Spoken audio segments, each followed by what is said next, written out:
এইদিকে দেখেন। বলছি আপনার নাম কি? শেখ মামুল। শেখ মামুল। বাড়ি? বাড়ি চাঁদপুর। চাঁদপুর। আচ্ছা, আপনার কি প্রবলেম হয়েছিল? লিভার প্রবলেম হয়েছিল। লিভারে কি হয়েছিল? ক্যান্সার। ক্যান্সার হয়েছিল।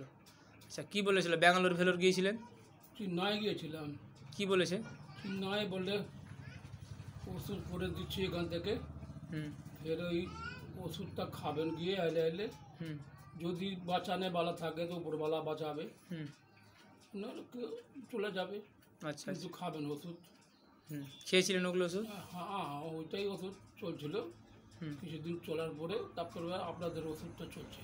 ও, তো আপনি এখানে ওরিয়েন্সের ওষুধ খেয়ে সুস্থটা বুঝতে পারছেন? হ্যাঁ, কিছুটা বহুতটা বুঝতে পারছি মোটামুটি। তো যাই হোক, খুব ভালো লাগলো। তো আপনি কন্টিনিউ করেন ওষুধ, আর ইনশাল্লাহ আপনি ঠিক হয়ে যাবেন। দোয়া করছি আল্লাহর কাছে। আমরাও চাই যে আপনি ঠিক হয়ে যান। আপনি সুস্থ হলে আমাদের একটা রেজাল্ট, একটা বিশাল বড় টেস্টিমোনিয়াল উঠবে। তো ঠিক আছে, তাহলে ওষুধ খান ভালো করে। হ্যাঁ, খাচ্ছি। ঠিক আছে।